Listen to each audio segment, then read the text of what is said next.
Cambiario. Hace varias semanas que el mundo financiero está en un estado de alteración. El dólar sube y no tiene techo y el riesgo país se disparó arriba de los 1000 puntos. Cuando comenzó el gobierno de Milei rondaba los 700 puntos. Si uno se pone a deducir cosas, la aprobación del FMI del presidente de Estados Unidos, Donald Trump, que de hecho el presidente Milei fue recibido por el mandatario norteamericano, podría llevar a fluidez a la maduración del modelo que se puso en marcha a partir de la ley bases, pero no lo está haciendo. Ayer se dio a conocer un dato que con solo mencionarlo hace uno pensar que el fantasma del modelo anterior continúa. Ayer, y en medio de la tensión cambiaria, Mercado Pago y Cocos Capital interrumpieron la venta del dólar oficial. Recordemos que desde hace algunos días el Banco Central ha regulado la venta y solo se pueden hacer operaciones a través de entidades autorizadas. O sea, estamos como en una especie de cepo. Yo economista no soy, pero la deducción de ver de dónde viene el problema que falta, la puedo analizar.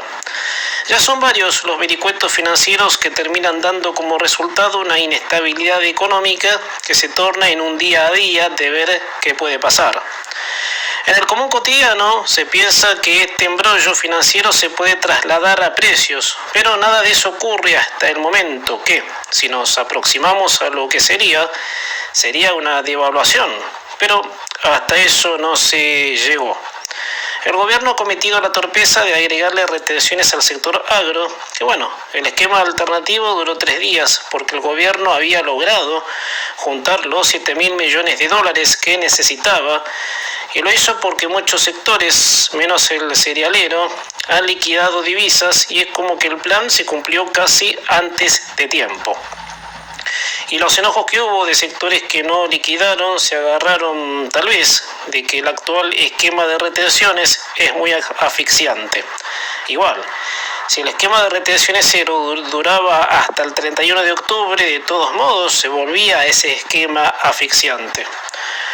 Cuando hace un par de semanas se tomó la medida de retenciones cero, un productor reclamaba de por qué el esquema no era por tiempo indeterminado y ahí quedó. La cosa era que había que arreglar lo que quedaba desordenado, porque al parecer la confianza en el modelo no aflora, pese a que el gobierno está en la mitad de su mandato. Lo que realmente me llama la atención de todo esto es que se recurra a las restricciones en vez de acelerar las reformas que aspiren los dólares.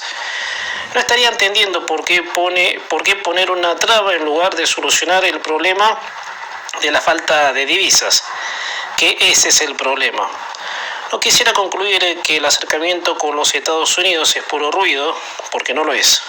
Para los que más o menos comprendemos el mecanismo de la economía liberal, porque no faltarán esos demagogos que digan que Estados Unidos y el fondo conducen a la Argentina.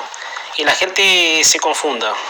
No lo digo así porque la confusión en este país es más fácil de lo que muchos creen. El gobierno se encuentra en una encrucijada porque todo esto acontece a 25 días de la elección general y el clima se torna en un caldo cultivo. El modelo está instalado por la mitad porque todavía faltan reformas y justamente por eso la importancia que el gobierno gane esta elección para tener más fuerza de gobernabilidad. Porque es así, el peronismo demagogo saldrá con el clásico verso "la patria se vende" y eso, agitando el ánimo de descontento existente, desestabiliza al gobierno. Pero la base de todo esto es que falta reformar y desregular el esquema impositivo, el actual que asfixia con altísimos impuestos al sector productivo. Porque acá volvemos a los tiempos del kirchnerismo duro, cuando el riesgo país topaba los 2.000 puntos. Nadie atornillaba capital si no hay un régimen impositivo que no asfixie al que produce. Porque si estamos en la onda estatista de cubrir gastos con el gravamen de más impuestos a los pocos sectores productivos que queden, estamos literalmente en el horno. Por ahí el presidente decía que la gente debe votar por su bien y no volver a lo anterior. Correcto, hasta ahí es razonable. Pero permítame decirle algo, presidente Milei, y no se lo digo en X porque me tiene bloqueado, vaya a saber por qué. No se siga mandando cagadas. porque la fragilidad cultural es una tendencia a volver a lo que destruyó todo. Sea más inteligente y no actúe por la influencia de su hermana y por impulso. Lo mejor que puede hacer ahora es juntarse con Macri, quien mejor se lleva con el diálogo abierto. Pero otra vez, deje de mandarse cagadas, presidente, porque los que vamos a tener que aguantar al kirchnerismo de nuevo en el 2027 somos nosotros.